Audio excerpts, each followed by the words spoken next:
দর্শক আপনাদের সবাইকে স্বাগত জানাই মাই টিভির স্পেশাল শো স্টার গসিপে। বরাবরের মতো আপনাদের সাথে আছি আমি স্বাগত, এবং আমার সাথে আছেন একজন সেলিব্রিটি অতিথি যার জীবনের গসিপ নিয়ে আমি আপনাদের সামনে কথা বলবো। কিন্তু আনফরচুনেটলি কখনো কখনো আমার কাছে এমন কিছু সেলিব্রিটি এসে পৌঁছায় যাদের গসিপ আমি দূরবীন দিয়েও খুঁজে পাই না। সো আজকে আমার অতিথি এরকমই একজন চিত্রনায়ক, আপনাদের সবার পছন্দের, কিন্তু আমি চেষ্টা করেছি দূরবীন দিয়ে তার গসিপ খুঁজে পাইনি। তবে শো চলাকালীন টাইমে আমি চেষ্টা করব তার দু একটা গসিপ তুলে ধরার। বলুন তো তিনি কে হতে পারে? তিনি হচ্ছেন চিত্রনায়ক রওশন। রওশন কেমন আছেন? এই তো ভালো আছি, আপনি কেমন আছেন? খুবই ভালো আছে। আমি তো আপনাকে অতিথি হিসেবে পেয়ে খুব এক্সাইটেড, কিন্তু আবার বললাম না দূরবীন দিয়ে খুঁজলাম যে where is your gossip, there is no gossip. Why? Gossip থাকার জন্য তো মানে গসিপ তৈরি করতে হবে। আমার তো লাইফের মানে আশেপাশে কোনো গসিপই নাই। এত নায়িকা, তার মধ্যে গসিপ নাই? নায়িকা থাকলে আসলে গসিপ থাকতে হবে কেন? মানে এত সুন্দর সুন্দর নায়িকা, এত সুন্দর একটা নায়ক। Heroine is a part of my work, not part of my life. Gossip তো আসলে যেসব অ্যাক্টিভিটিস নিয়ে হয়, কেউ যখন সেসব অ্যাক্টিভিটিসে জড়িয়ে যায় সেটা তার আসলে একটা লাইফের পার্ট হয়ে যায়। আমার লাইফের পার্ট শুধুমাত্র আমার কাজের বাইরে একান্তই আমার কাজ এবং আমার ফ্যামিলি, দ্যাটস ইট। কিন্তু এই কাজ করতে করতে ইন্টিমেট সিকোয়েন্স বা ইন্টিমেট সিচুয়েশন, আমরা যেরকম মানে I also work in a same place, so আমার তো সকাল থেকে রাত পর্যন্ত মানে 16 ঘন্টা কোয়ার্টিসদের সাথে কাটাতে হয়। সো এরকম সময় কোনো ইমোশনাল না স্টোরিজ ঘটে যায় না, কখনোই আসে না। আর মানে ইমোশনাল অত্যাচার আমি এত বেশি বন্ধুত্ব পরায়ণ যে সবার সঙ্গে আমার খুব চমৎকার বন্ধুত্ব হয়ে যায়। আর নায়িকাদের সঙ্গে তো মানে কোনো কিছু মানে প্রেম বা রিলেশন হওয়ার তো কোনো সুযোগই নেই, প্রশ্নই আসে না। Shit Roshan, but I will try. এই পুরো কনভারসেশন আমি আসলে এটাই চেষ্টা করব দর্শক, চেষ্টা না করলেই ভালো, কারণ চেষ্টা করে পাওয়া যাবে না। গুলি করে পেটের ভিতর থেকে ভালো লাগা বের করার বা কিছু যেটা কেউ জানে না। কিভাবে চলচ্চিত্রের প্রতি আগ্রহ হলো? চলচ্চিত্রের প্রতি আসলে আগ্রহ ছিল না, চলচ্চিত্র এসে আসলে আগ্রহটা তৈরি মানে করেছে আর কি, মানে সেটেল ম্যারেজের মতো আর কি। অনেকটা সবকিছু সেটেল লাইফে সিনেমাতে আসবো বা সিনেমায় কাজ করব ওইরকম চিন্তা চেতনা বা ইচ্ছে কোনোটা ছিল না। তো আমার 2016-এ আজিজ ভাই যখন আমাকে সিনেমার অফার করে, তখন আমার কাছে অফারটি একটা সুইটেবল অফার মনে হয়েছে, যে একটা নিউ কামারের জন্য ইটস এ বিগ অফার। কারণ রক্তছবি যে স্কেলে হয়েছে, প্রায় 5.5 থেকে 6 কোটি টাকা বাজেটের একটা জয়েন্ট ভেঞ্চার ফিল্ম, আর অ্যাজ এ নিউ কামার একটা জয়েন্ট ভেঞ্চার ফিল্মে লিড কাস্টিং হিসেবে কাজ করাটা আমার কাছে তখন মনে হয়েছে যে I should not miss this chance. তো সেই জন্য ওইভাবেই আসলে সিনেমাতে আসে। তো প্রথমে একটু ভয় ছিলাম যে দর্শক আসলে কিভাবে নেয়, কারণ দর্শক গ্রহণ না করলে আমার এরকমই একটা ইন্টেনশন ছিল যে সিনেমাতে যেহেতু কাজ করছি, দর্শক যদি আমাকে প্রথম সিনেমায় গ্রহণ করে আমি কন্টিনিউ করবো, আর যদি গ্রহণ না করে তখন আমি সিনেমা কন্টিনিউ করবো না। যখন সিনেমাটা রিলিজ হওয়ার পরে যখন দেখলাম যে না মানে এত বেশি পজিটিভ রেসপন্স, মানে প্রত্যেকের মুখে একটাই বাক্য ছিল যে মানে he is going to be something big in our industry. তো এই ধরনের রিভিউগুলো যখন মানে একেবারেই যখন নিউট্রাল যে রিভিউগুলো আমি দেখলাম, দেখার পরে না কেমন জানি আমার একটা ইন্সপিরেশন জেগে উঠলো। তখন তো আমি কলকাতা বাংলাদেশ একসাথে কাজ করেছি। ওদিক থেকে কলকাতার প্রডিউসার বলছে যে তোমাকে কলকাতার জিতের জায়গায় আমরা নিয়ে যাব। আবার বাংলাদেশ থেকে আজিজ ভাই বলছে যে তোমাকে বাংলাদেশের নেক্সট সুপারস্টার বানাবো, তোমাকে হইতে হবে, তোমার সে ক্যাপাবিলিটি আছে, শুধু তোমাকে শ্রম দিতে হবে এবং ডাউন টু আর্থ থাকতে হবে। তখন আমার মধ্যে একটা চিন্তা জাগলো যে না মানে আমি যদি আসলে মনে হয় হার্ডওয়ার্ক করলে মনে কিছু করতে পারবো এই যে জগতে। দ্যাটস হাউ অ্যাকচুয়ালি সিনেমার প্রতি আমার আগ্রহটা আস্তে আস্তে স্ট্রিম হতে থাকে, এবং ব্যাক টু ব্যাক আলহামদুলিল্লাহ তখন থেকে আমার প্রায় 10 থেকে 15টা সিনেমায় কাজ করা হয়েছে। যখন কোনো প্ল্যানিং ছিল না সিনেমার নায়ক না হলে কি হতেন? ক্রিকেটার হতাম। ক্রিকেটার যে হতে সেটা নিয়ে তো তোমার একটা প্রিপারেশন ছিল, রাইট? যে তুমি ফলো করতে এদের খেলা বা লিগে খেলতে বা কিছু। ক্রিকেটার হওয়ার একটা পাইপলাইনে আমি ছিলাম, কিন্তু মাঝখানে ক্রিকেটকে কুইট করে আমি আবার খুব পড়াশোনায় মনোযোগী হয়ে গেছিলাম। আমার কাছে মনে হয়েছিল যে মানে আসলে ওই অন দ্যাট টাইমে ক্রিকেটটা বাংলাদেশ অতটা ভালো খেলতো না যেটা এখন খেলে। বাংলাদেশ তখন ক্রিকেটের যে অধ্যায়টা ছিল সেটা খুব ভালোভাবে কেউ নিত না। আমি যখন এসএসসি পরীক্ষার জন্য বাড়িতে যাই, পরীক্ষার রেজাল্টও আমার ভালো হয় আলহামদুলিল্লাহ, তখন আমি একেবারে পড়াশোনা থেকে দূরে ছিলাম ক্রিকেটের জন্য। তো যখন আবার বাড়িতে ব্যাক করার পর যখন পড়াশোনায় মনোযোগী হয়ে গেলাম, ওই পড়াশোনা শেষ করে আবার যখন ক্রিকেটে আসার জন্য আমি প্রিপারেশন নিতে শুরু করলাম, তখন আমাকে মুরব্বীরা ডিসকারেজ করতো যে বাংলাদেশ ক্রিকেট কিন্তু খুব বেশি ভালো খেলে না, আর দেখ না খারাপ খেললে তখন কি গালি দেয়। তো ওইভাবে না মানে আমার আশেপাশে এনকারেজ করার মতো মানুষ ছিল না, তার যার মানে ফলে কি তুমি ইনফ্লুয়েন্স হও মানুষের কথায়? না আমি ইনফ্লুয়েন্স না, তখন আমার বয়সটা তো এত বেশি ছিল না, যার জন্য কিছুটা ইনফ্লুয়েন্স তো হতে হয়েছেই। আর সত্যি বলতে ওই আমি যখন ক্রিকেট খেলা ছেড়ে দিয়েছি ঠিক এর পরপরই বাংলাদেশে বিপিএল আসতে শুরু করলো, বাংলাদেশ ক্রিকেট ভালো খেলতে শুরু করলো, সুনাম অর্জন করতে শুরু করলো। তখন আমার কাছে আস্তে আস্তে আফসোস হয়েছে আর কি, যে না বাংলাদেশ তো ভালো করেছে, আমার আসলে ক্রিকেট ছাড়াটা উচিত হয়নি। তুমি যখন প্রথম চলচ্চিত্রে কাজ করলে, তারপরে আজিজ ভাই যিনি বললেন যে তুমি এরপর নেক্সট সুপারস্টার জিতের জায়গায় তোমাকে বসাতে চাইলো, বেশ অনেকগুলো চলচ্চিত্রে কাজ করলে, কিন্তু সেইভাবে সফলতা বা সেরকম করে লাইমলাইটে রওশন কেন আসতে পারেনি? আমার কাছে মনে হয় যে আমার কোনো কোনো ছবি হয়তো বা আমাকে অনেক বড় একটা স্টারেজমের জায়গায় পৌঁছে দিতে পারতো। আর ইন্ডাস্ট্রি নিয়ে আসলে অনেক আক্ষেপের জায়গা আছে, ইন্ডাস্ট্রি নিয়ে অনেক কষ্টের আপত্তির জায়গা আমার রয়েছে। নানান সময় দেখা গেছে যে আমার খুব ভালো ভালো ফেভারিট ফিল্মগুলো যেগুলো অসংখ্য টাকা লগ্নিং করে প্রডিউসার বানিয়েছে, এবং সেই ছবিগুলো সার্বজনীনভাবে গ্রহণ করার মতো সিনেমা এবং কমার্শিয়ালি মানে ব্লকবাস্টার হিট হওয়ার মতো জায়গাতে থাকা সত্ত্বেও সামহাও নানানভাবে নানান পলিটিক্সের কারণে ছবিগুলো আটকে যায়। তো আমার কাছে তখন ফিল হয়েছে যে আসলে this industry is not smooth, আপনি চাইলেই খুব স্মুথলি আগাতে পারবেন না। অনেক কিছু করে আসলে এখানে আগানোর স্কোপ আছে, কিন্তু আমার না কোনো কিছু নিয়ে কোনো হেডেক কাজ করে না যে ওইটা করেই আমাকে আগাতে হবে, I have to be big star, ওই জিনিসটা করে আমাকে আগাতে হবে। I don't want to mention anything, আমি কিছু মেনশন করতে চাই না, মেনশন করতে গেলেই দেখা যাবে যে অনেক কিছু নিয়ে টান দিতে হবে। আর আলহামদুলিল্লাহ আমার এখন লাস্ট যেই যেমন বেপরোয়া সিনেমাটা আমাকে, আমার 4 নম্বর সিনেমা আমাকে অনেক বড় মাইলেজ এনে দিয়েছে, যে ইন্ডাস্ট্রিতে অন্তত প্রুফ করার সুযোগ দিয়েছে যে commercially if I get the scope I can do anything. আর সেই সঙ্গে অপারেশন সুন্দরবন আলহামদুলিল্লাহ আমার যথেষ্ট সুনাম এনে দিয়েছে অপারেশন সুন্দরবনে। এরপর আমার মানে আপকামিং যে সিনেমাগুলো আছে, এখন পলিটিক্যাল যে পরিস্থিতি সেটা কাটিয়ে উঠলে, অথবা প্রডিউসাররা যখন মানে সম্মুখে আসবে, তখন হয়তো আমার 3 থেকে 4টা সিনেমা রয়েছে যেগুলো আমি মোটামুটি আমি বিলিভ করছি যে ইন্ডাস্ট্রিতে একটা ভালো নাড়া দিতে পারবে। একজন সুপারস্টার তো আসলে একদিনে সুপারস্টার হয় না, Definitely no. তার একটা বিশাল জার্নি থাকে এবং অবজারভেশন থাকে এবং ডেডিকেশন থাকে। 100%. মান্না ভাইয়ের জীবন যাপন, ঘুম, খাওয়া দাওয়া, everything was involve with the film industry. সে এত ভাবতেন এবং এই কারণে তিনি সাকসেসফুল হতেন। এবং আমি অবজার্ভ করি শাকিব খানের ক্ষেত্রে ব্যাপারটা তাই। এই যে তুমি বলছো যে অর্গানাইজড পুরো টিমটা একটা ইসে বাধা, এটা অনেকখানি শাকিব খান দ্বারা ডমিনেটেড, এবং তার এতদিনের অভিজ্ঞতায় আমি ফিল করি যে উনি জানেন যে কি করলে হয়তো এটা করলেই সিনেমা হিট বা এভাবে ঘুরলে সিনেমা হিট। সো কিছু কি ওয়ার্ডস বা কিছু জিনিস শাকিব খান জেনে গিয়েছেন যেটা তাকে সবসময় দর্শকদের কাছে জনপ্রিয়তা এনে দিবে। তো তোমার কি কখনো মনে হয়নি যে আমি যদি এটাকে একটু মানে উইজডমের সাথে ডিল করতাম তাহলে আমার চলচ্চিত্রগুলো একটু সুতোয় গাঁথাটা সুন্দর হতে পারতো? আমি বিষয়টাকে যেমন আছে ওইভাবে ছেড়ে দিয়েছি, যা হবার হবে আর কি। তো এটা একটা রিজন হতে পারে। এখন আমাদের একেবারেই যা প্রফেশনাল প্রডিউসারের যথেষ্ট ঘাটতি রয়েছে। কাউকে আমি ছোট করছি না, ছোট করার উদ্দেশ্য না। প্রফেশনাল প্রডিউসার বলতে আমি সেটাই বলছি যে প্রাতিষ্ঠানিকভাবে একটা cinema whatever happen in the country, whatever the situation, উনি is a pure cinema producer. সেই জিনিসটা আমাদের বোধ হয় সব মিলে 3 থেকে 4টা খুঁজে পাওয়া যাবে না। কিন্তু ধরো তোমার সাথেই পরিমণির জুটি বেঁধে কয়েকটা কাজ হচ্ছে, সে সবসময় টক অফ দ্য টাউন বা talk of the country, how to be in talk of the town. হ্যাঁ, এটা কি এক ধরনের টেকনিক না মানুষের মাথায় বা মগজে? আসলে মানুষের মাথায় মগজে থাকার ওই যে প্যাশনটাই আমার কখনো কাজ করে না যে আমি এইভাবে ওদের মাথায় থাকতে হবে।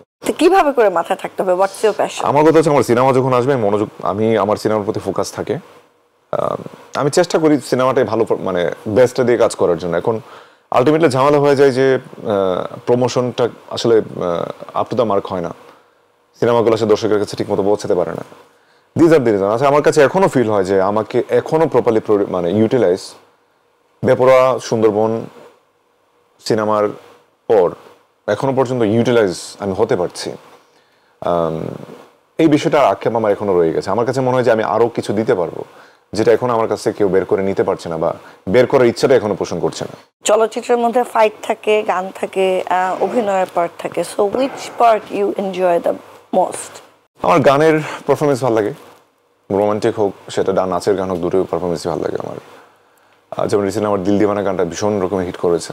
অ্যাকশন বেস যেই সিকোয়েন্সগুলো রয়েছে, আমার কাছে অ্যাকশন বেস সিকোয়েন্সগুলো করতে ভীষণ ভালো লাগে। শুরুতে যখন 5 কোটি টাকা দামের চলচ্চিত্রে অভিনয় করা হলো, তখন তো এই অ্যাকশনের অ্যারেঞ্জমেন্ট বা গানের অ্যারেঞ্জমেন্টগুলো খুব ভালো হতো, কিন্তু যখন বাজেট কমে যায় তখন আসলে সবার প্রথমে বাজেট কমে সব সেক্টরে। তো সেখানে নিজেকে ফিট করতে কি তোমার কখনো কষ্ট হয়েছে? আমি যখন একটা সিনেমার জন্য প্রস্তুতি নেই, তখন সিনেমার প্রতিটা পার্টের জন্য প্রস্তুত থাকি। অ্যাকশনের জন্য তো প্রস্তুত থাকতেই হয়, তারপর বাকিগুলোর জন্য আসলে না। আমি সত্যি বলতে, যদি আমার ডায়েটও যদি আমার ঠিক না থাকে, শুটিং শুরুর কমপক্ষে 10 দিন আগে থেকে আমি একদম এক্সট্রিম ডায়েট প্লাস হচ্ছে মেনটেন্যান্স টাইম চলে যাই, কারণ সেজন্য সিনেমাতে কখনো আমাকে আনফিট দেখা যাওয়ার স্কোপ আমি রাখি না। তোমার জেনারেশনে সবচেয়ে প্রপার প্রডিউসারদের সাথে কাজ শুরু করেছিলে, তো তারা তোমার জীবন থেকে চলে গেল কেন? চলে যায়নি তো, আছে তো। কলকাতার ওদের বড় বড় প্রোডাকশন হাউস যেগুলো আছে, ওদের আমার সঙ্গে কাজ করার আগ্রহ অনেক আগে থেকেই স্টিল আছে। দেবদা, জিদ্দা সবাই আমাকে সোলো ফিল্মের অফার দিয়ে রেখেছে, কিন্তু সাডেনলি দেশের প্রেক্ষাপট চেঞ্জ হওয়া, জয়েন্ট ভেঞ্চার না হওয়া, এই জিনিসগুলো আসলে একটু হ্যাম্পার করছে আর কি এখন। তবে ওরা বলেছে যে একদম কলকাতা সোলো হয়ে ওদের ইন্ডিয়াতে কাজ করতে। তো দেখা যায় যে নানান রকম কন্ডিশন বা ওখানে থাকা, স্টে করা, ওই বিষয়গুলো আসলে আমি নিজেকে গুছিয়ে উঠতে পারছিলাম না বলে আমার ইন্ডিয়াতে কাজ রেগুলার হচ্ছে না। বাট আলহামদুলিল্লাহ ওদের যথেষ্ট আগ্রহ আছে আমাকে নিয়ে কাজ করার। সো এখন যদি তোমাকে জিজ্ঞেস করা হয় যে বাংলাদেশের কমার্শিয়ালি সাকসেসফুল ডিরেক্টর কে কে, ডেফিনেটলি রায়হান রাফির নামটা সবার আগে আসবে। এই মুহূর্তে রাফির নামটা যেভাবে ছড়িয়েছে, সবাই এটাই জানে যে রাফিকে নিয়ে যত বাজেট এখন এফোর্ড করে, রাফির সিনেমা হিট করে somehow on average 90% cinema hit করে যায় রাফির। আমরা এক একটা জনরার এক একটা প্যাটার্নে কিন্তু একজন ভালো ভালো ডিরেক্টর আছে, কিন্তু সমস্যা হচ্ছে আমাদের প্রডিউসার ওই টাইপের সিনেমাগুলো বানাচ্ছে না। ঠিক আছে, যেমন প্রবীণ ডিরেক্টর দীপঙ্কর দীপন আছে, গিয়াসুদ্দিন সেলিম স্যার আছে। তো ঝামেলা হচ্ছে হয়তো ওই রিসেন্ট টাইমটাই ওনাদের কাজ কিছুটা কমেছে, কিন্তু দে আর ভেরি গুড ডিরেক্টর। ওদের সেই লেভেলের সিনেমা বানানোর ক্যাপাবিলিটি আছে। দে আর নট কমার্শিয়াল ডিরেক্টর। হ্যাঁ, ওটা হ্যাঁ কমার্শিয়াল মানে ডিরেক্টর না। তুমি যে ধরনের কাজ করতে চাও, তুমি বলছিলে যে তুমি না, কমার্শিয়াল। দীপনটা কিন্তু আবার আমার প্যাটার্নের কাজ করে, কিন্তু ঝামেলা হচ্ছে ওনার যে কাজগুলো ওইগুলোর এক একটা প্ল্যানিং হয় 2 বছর ধরে। তো সেভাবে যেমন আরেকটা দীপঙ্কর দীপন ভাই দাদা প্ল্যান করেছিলেন আমাকে নিয়ে আর্মির সিনেমা করার, কিন্তু ওই যে আর্মিকে কনভিন্স করে সব কিছু গুছিয়ে নিয়ে আসা, ইটস এ লং প্রসেস। তো এটাই সমস্যা। আর আমি এখন আমার মাথার মধ্যে লাস্ট 1 বছর ধরে যেটা কাজ করছে, আমি সিনেমা বছরে 2টা করব। আর যদি সুযোগ আসে 10টা? আমার 10টা সুযোগ আছে এখনো। আমি চাইলে 1 সপ্তাহের মধ্যে আমার 3-4টা সিনেমা সাইন করা সম্ভব, কিন্তু আমি এখন যেই প্রেক্ষাপট হয়েছে দেখেন, মানে at the end of the day সবাই কিন্তু দায়ী করছে তুমি রোশন বেছে সিনেমা কেন করছো না। সিনেমাগুলো কিন্তু বেছেই করছি। সিনেমাগুলো কিন্তু আমার 5টা সিনেমা রিলিজ হলে হয়তো 1-2টা সিনেমা নিয়ে মন্তব্য হয়, বাকিগুলো কিন্তু কোয়ালিটি নিয়ে কোনো কিছু বলার কোনো স্কোপ নাই। কিন্তু কেন একদমই হিট করতে পারছে না, সেটা হচ্ছে প্রমোশনের অভাবে। প্রডিউসার প্রমোশন করতে গিয়ে তখন বাজেট সংকটে পড়ে যায়। সিনেমা যতটা স্পিরিট নিয়ে শুরু করে, প্রমোশনের টাইমে সেই স্পিরিট হারিয়ে ফেলে। এখন আমরা কি করবো, আসলে আমাদের কি করার আছে? আসলে আমার অবজারভেশন হচ্ছে প্রমোশনের টাকাটা শুটিংয়েই শেষ হয়ে যায়। এটা যে লাগবে সেটা আসলে শুরুতে কেউ ভাবে না। This is a lacking in our industry. I also feel like that. আচ্ছা, এত কিছু নিয়ে কথা বললাম, কিন্তু তো ঈদ ফেস্টিভ্যাল চলছে, তো একটু তোমার ফ্যামিলি সম্বন্ধে জানতে চাই। তুমি বড় হয়েছো কোথায়? আমি বড় হয়েছি আমার হোম টাউনে, কোথায়? ব্রাহ্মণবাড়িয়ার আখাউড়াতে, যেখানে আমার জন্মের আগে আমার বাবা ইউপি চেয়ারম্যান ছিলেন, পরবর্তীতে আমার বাবা মেয়র হন আর কি। তো ওইটা আমার জন্মস্থান। আমি আমার ঈদটা ওখানেই করি, ব্রাহ্মণবাড়িয়ায়। ঈদটা ব্রাহ্মণবাড়িয়াতেই করি। আমার ওখানে বিকজ আমার জন্মের পর থেকে আমার যেসব আত্মীয় স্বজনরা আছেন ওখানে অধিকাংশরাই ঈদের সময় ওখানে চলে আসেন। আমার একদম স্কুল লাইফের ফ্রেন্ডসরা আছে, কলেজ লাইফের ফ্রেন্ডরা আছে। তো এই জন্য বাড়িতে আমি এটা করি সবসময়। এখন বাড়িতে কে কে আছে? আমার বাবা মা ঢাকায় খুব কম সময় থাকেন। আমার আব্বু ওখানে থাকতে বেশি পছন্দ করেন, যেহেতু ওনার দীর্ঘ 30 বছরের রাজনৈতিক অভিজ্ঞতা। তো ওই এলাকাটাকে উনি ছাড়তে পারেন না। দেখা যায় যে ম্যাক্সিমাম টাইম বাড়িতেই থাকেন, মাঝে মাঝে ঢাকায় আসেন বেড়াতে। না বাড়িতে বলতে তোমার সংসারে কে কে আছে? আমার ওয়াইফ, আমার আই হ্যাভ 2 কিডস, আমার 22 মান্থসের মেয়ে এবং 11 মাসের ছেলে আলহামদুলিল্লাহ। ওদের দুজনকে নিয়ে এবং আমার ওয়াইফকে নিয়ে আমার লাইফ আলহামদুলিল্লাহ খুব চমৎকার যাচ্ছে আলহামদুলিল্লাহ। আমার বাবা মা তো ঢাকায় খুব কম থাকেন, ওরা মানে দেখা যায় যে হোম টাউনে থেকে কিছুদিন পর পর আসেন আবার যান। আমার বোনের বাসাও আছে, আমরা দুজন একই এরিয়াতেই থাকি। তো দেখা যায় যে এই কিছুদিন আমার বোনের বাসায়, আবার আমার বাসায় চলে আসেন, মানে ঘোরাঘুরির মধ্যেই থাকেন আর কি, নাতি নাতি। এই যে তুমি এত পরিবার ওরিয়েন্টেড একটা মানুষ, তো এটার কারণে কি তোমার এই যে সিনেমায় হিট হওয়া বা এটা নিয়ে আলোচনায় আসা এই বিষয়ে ফোকাস কম হচ্ছে? অনেকে আমাকে বলে যে গসিপিংটা না থাকাটা একটা কারণ হতে পারে, কিন্তু আসলে আমি গসিপিংয়ে থাকাটা পছন্দ করি না। নানানভাবে কন্ট্রোভার্সি ক্রিয়েট করা, ফেক কন্ট্রোভার্সি, এগুলো আসলে আমি করতেই পারি না। এটা আমার ভিতরে কখনো জাগেই না যে আমি এটা করব। কিন্তু এখন তো আসলে এই গসিপের যুগ, গসিপের যুগ হলেও আসলে এটাকে আমার মনে হয় আমি কখনো অ্যাকসেপ্ট করতে পারবো এটাকে। ওকে, নাইস। সামনে এই উৎসবে সবাই বাড়ি যাবে, তো এই উপলক্ষে আমাদের দর্শকদেরকে কিছু বলো। সত্যি বলতে বাড়িতে তো সবাই ঈদ করতে চায়। এখন অনেক সময় দেখা যায় যে অনেক অপ্রীতিকর ঘটনা ঘটে যায়, হয়তো সেটা সংখ্যায় অনেক বেশি না, কিন্তু মানে রিস্ক নেয়ার সংখ্যাটা কিন্তু অনেক। দেখা যায় ট্রেনের উপরে ছাদের উপরে উঠে বসে আছে। এখন আপনি কাকে কি বলবেন? এখন সেই মানুষগুলো লঞ্চে ধরবে 500 জন, 5000 মানুষ উঠে বসে আছে। এখন এই প্রবলেমটা তো আসলে মানুষ যতটা না সলভ করবে তার থেকে বেশি সলভ করা উচিত অথরিটিকে, যারা লঞ্চ মালিক, তাদের সেফটি এনশিওর করতে হবে। এবং দেখেন আমি যত কিছুই বলি এটা আটকানো যাবে না। ওরা মানে যারা বাড়িতে যাবে ওরা যাবেই, আমার ইন্টারভিউ হয়তো দেখার সময় নেই তাদের। বাট থিং ইজ দ্যাট আমি এতটুকু বলতে চাই যে আপনার ফ্যামিলিতে অনেক মেম্বার্স আছে যাদের উপর আপনার মানে যাদের লাইফটা আপনার উপর dependable. So don't take risk. আপনার সন্তানকে নিয়ে, আপনার স্ত্রীকে নিয়ে, আপনার মা বাবাকে নিয়ে এবং আপনি রিস্ক নেবেন না। কারণ একজন জীবন থেকে চলে গেলে লাইফের যেই একটা সাইকেল আছে সেটা কিন্তু ভেঙে যায় এবং জীবন এলোমেলো হয়ে যায়। So whatever you do, ensure যে আপনি খুব সিকিউরলি বাড়িতে যাবেন এবং আপনি যেই যানবাহনে যাবেন সেটা যেন আপনাকে আসলে প্রপারলি পৌঁছে দিতে পারে, সেটা এনশিওর করে অবশ্যই রওনা দেবেন। অবশ্যই ট্রেনের ছাদে না ওঠার চেষ্টা করবেন। আমি জানি উঠবেন, যারা উঠবেন না তারা অবশ্যই উঠবে। তারপরও দে আর ভেরি কারেজিয়াস, ওদের সাহস অনেক বেশি, যেটা আমাদের নাই বলে আমরা মনে করি যে ওঠা উচিত না। তবে ছাদ থেকে পড়ার রেশিওটা কিন্তু খুবই কম। এবং আমি একটা জিনিস দেখি যে ঠিক এমনভাবে ভূমিকম্পের মতো একবার এদিকে হেলছে আরেকবার ওদিকে হেলছে, তারপরেও কিন্তু খুব স্টেবল ভাবে সুন্দরভাবে ওনারা বসে আছেন, মানে কিছুই হচ্ছে না। সেটা দেখে আমি খুব অবাক হই। আসলে হ্যাবিচুয়েটেড ওরা। হোয়াট এভার, মানে সেফটি এনশিওর করবেন যেন আপনার লাইফে কোনো দুর্ঘটনা না ঘটে যায়। আচ্ছা, ঈদ গ্রিটিং চাই আপনাদের আমাদের দর্শকের উদ্দেশ্যে। দর্শকদের উদ্দেশ্যে বলতে চাই যে ঈদ তো ডেফিনেটলি আপনি আপনার মতোই কাটাবেন, আপনার খুব চমৎকারভাবে আপনার ফ্যামিলিকে নিয়ে, আপনার পরিবার পরিজনকে নিয়ে কাটাবেন। আপনার জন্য আমার পক্ষ থেকে অনেক শুভকামনা। এবং এই ঈদে আপনাদেরকে কোনো সিনেমা দিতে পারছি না, এই মেসেজটা আসলে তাদের জন্য যারা আমার সিনেমার জন্য কিছুটা হলে অপেক্ষায় থাকেন। ইনশাল্লাহ আগামী ঈদে আমার স্পেশাল সিনেমাগুলো নিয়ে হাজির হতে পারবো ইনশাল্লাহ, আশা করছি। ততক্ষণ পর্যন্ত এই ঈদের জন্য শুভেচ্ছা জানিয়ে আমি বিদায় নিচ্ছি। ঈদ মোবারক। আপনাকেও শুভকামনা এবং ঈদের শুভেচ্ছা। দর্শক, আশা করি আমাদের আজকের আড্ডা আপনাদের ভালো লেগেছে। আমি তো কোনো গসিপ খুঁজে পেলাম না, কিন্তু আপনারা চেষ্টা করতে থাকুন রওশনের গসিপের, আর দোয়া করতে থাকেন যাতে এই ছেলে একটু স্লিপ করে গসিপের দিকে চলে যায়, সেই প্রত্যাশায় আজকের মতো এখানে বিদায় দিচ্ছি। সবাই ভালো থাকবেন, সুস্থ থাকবেন। আল্লাহ হাফেজ। জোকিং আসলে চাই না।